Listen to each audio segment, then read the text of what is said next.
Sobre 1871, un grupo de vecinos sobre esta zona constituyen esta sociedad y uno de ellos resuelve donar un terreno para la construcción de este primer templo construido en Almagro. No era solamente el don para proyectar, sino que había sido un gran estudioso en Italia, hizo viajes para conocer los grandes templos de los grandes genios, como dice un biógrafo suyo.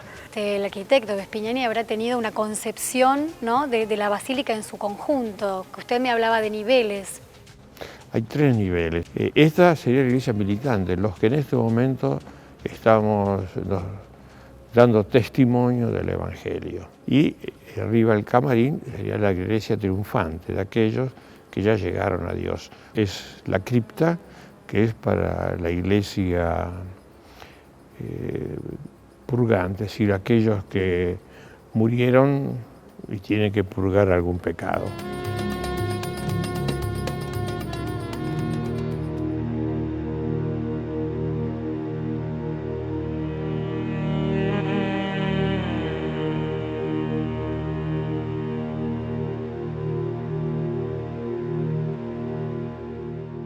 En general, las construcciones de las iglesias o basílicas, bueno, en este caso es una basílica, pero de las iglesias salesianas, ¿tienen alguna particularidad? ¿Algo que se repita en todas? Mira, nos gustan las iglesias alegres. Alegres, luminosas. Lo cual supone que tiene que ser luminosa, y los colores que tiene esto son, ¿no? Y se han opacado un poco en el tiempo. Pero está muy bien mantenido. Sí, habría que después buscar de iluminar bien el techo y ver lo que, digamos, están todos los apóstoles, todos con punzón de oro han puesto las estrellas, etc. Nosotros, las iglesias tienen que ser un lugar para que el chico se sienta cómodo.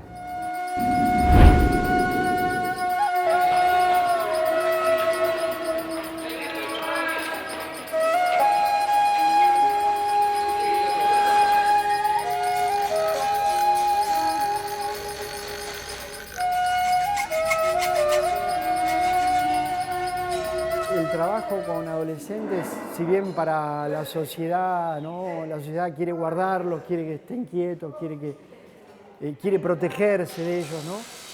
Pero el lenguaje del amor, del cariño, del hacerse, de que ellos sientan que uno los quiere, que los acompaña y que quiere estar con ellos y que los escucha y que nos preocupa las cosas que les pasan, es lo que achica la distancia, ¿no? Y después, bueno, basta eso para que ellos cuenten, hablen, pregunten, piensen. Y bueno, el amor es el diálogo. Yo me enamoré de esto, ¿no? Es como que siempre lo sentí como mi familia. Y después, bueno, de transitar la escuela técnica y de trabajar en algunas empresas, vi que sentía el deseo de ser como otros, justamente como muchos de los jóvenes salesianos que vivían acá en esta comunidad.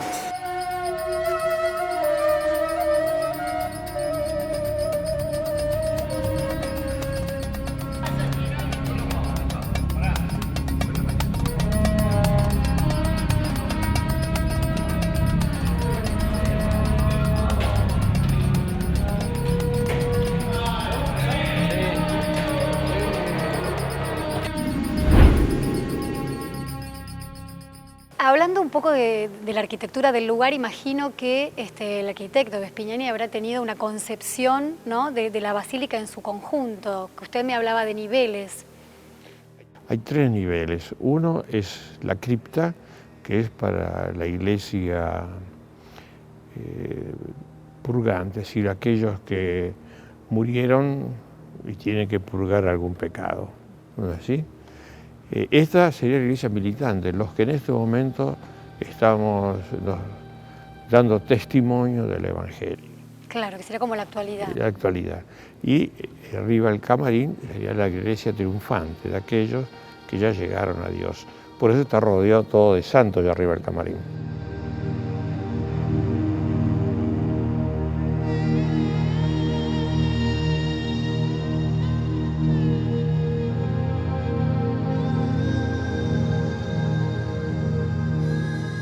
En este lugar tiene que haber puesto un enorme esfuerzo en hacer estas arcadas que son muy amplias, tienen alrededor de 10 metros y son muy bajas. Es bajo porque justamente para él fue un desafío y él lo describe en un librito que hizo en italiano y en castellano, porque dice los arcos tenían que tener 10 metros de ancho, pero ser más baja la cripta que la iglesia principal.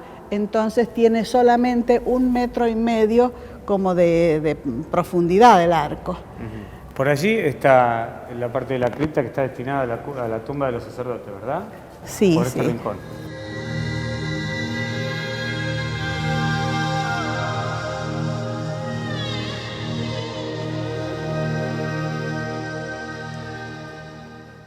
Pase primero usted, Elena. Este es el lugar donde descansan los restos de Vespignani, pero acá hay luz, evidentemente. Espere que lo prendemos.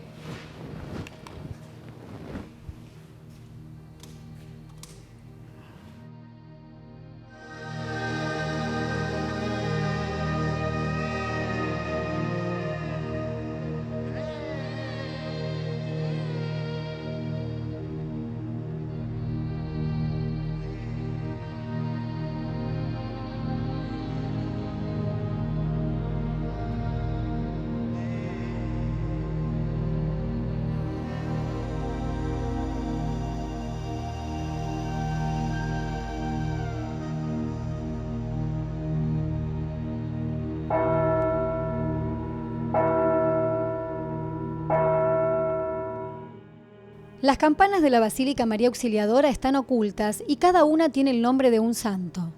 Además cumplen un rol fundamental a la hora de convocar a los fieles del barrio. Hace años que nadie sube al campanario y el padre Ronconi era el único que podía contarnos algo sobre esas 10 históricas campanas. Él las escuchó por primera vez cuando estaba en 4º grado. Cuando era todavía estudiante me tocó dar clase acá y estaba el antiguo campanero o torrero, un salesiano que estuvo más de 60 años acá, que vio la construcción de la iglesia, por eso sé muchos detalles de esa época. Claro. Y fuéramos muy amigos y entonces, como él ya tenía 80 años y no podía subir, me daba la llave y yo iba arriba a controlar las campanas, a controlar el reloj. ¿Qué edad tenía usted? 20 años. Debe ser muy estremecedor escuchar las campanas dentro Las campanas de esta iglesia. antiguamente se tocaban a voleo con soga, excepto 2 campanas que eran para tocar a muerto o que salía el sacerdote a dar la unción a un moribundo.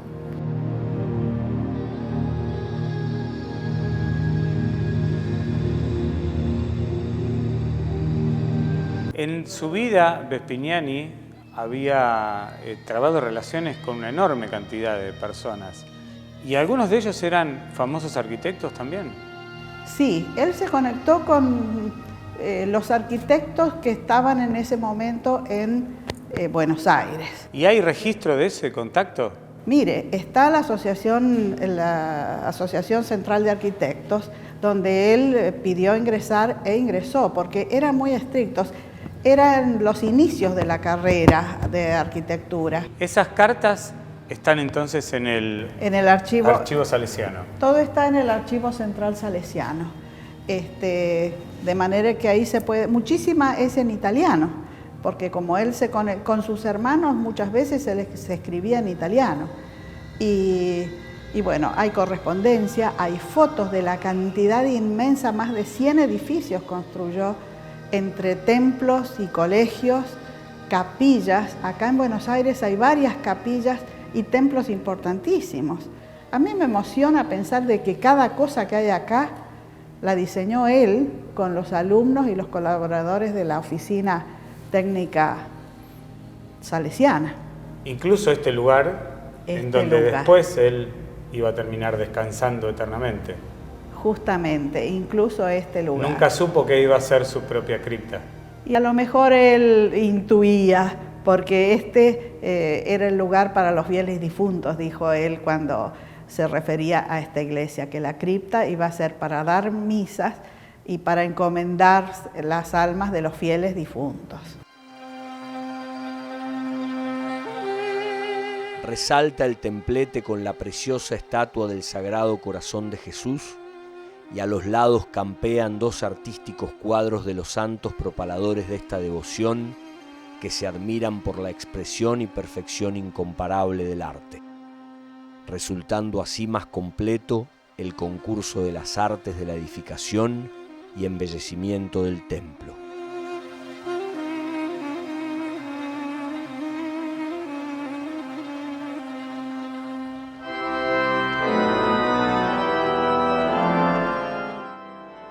El recuerdo del órgano de viento de la Basílica María Auxiliadora y San Carlos acompaña sin que uno se lo proponga.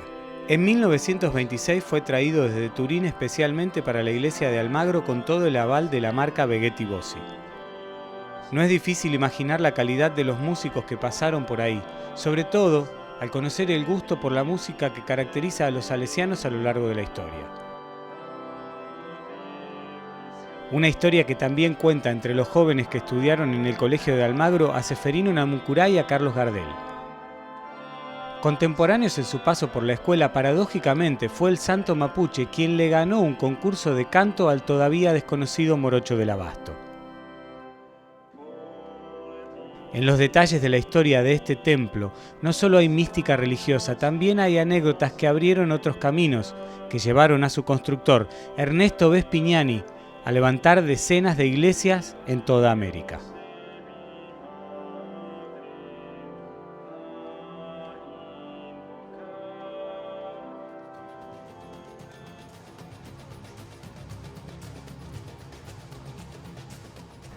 ¿Sabes que mi abuela siempre decía que en el detalle está el gusto? Y creo que le hubiera encantado conocer esta iglesia. ¿Qué lo decís? ¿Porque está llena de detalles de otros tiempos, de otra época? Sí, pero además detalles hechos muy artesanalmente, como por la mano del hombre, ¿no? Fíjate que el mismo Vespignani diseñó las pilas bautismales, los confesionarios. Sí, pero lo único que no diseñó Vespignani es el órgano, que lo mandó a traer de su Italia natal. Sí, y me imaginaba cuando hablaba uno de los sacerdotes que decía que Seferino Namuncurá, Gardel, ¿no? Pasaron por esa iglesia. ¿Habrán cantado con ese órgano? ¿Te imaginás si el concurso de canto fue con el órgano detrás? Claro que lo tendrían que haber hecho en la iglesia, porque el órgano del patio de la escuela está lejos.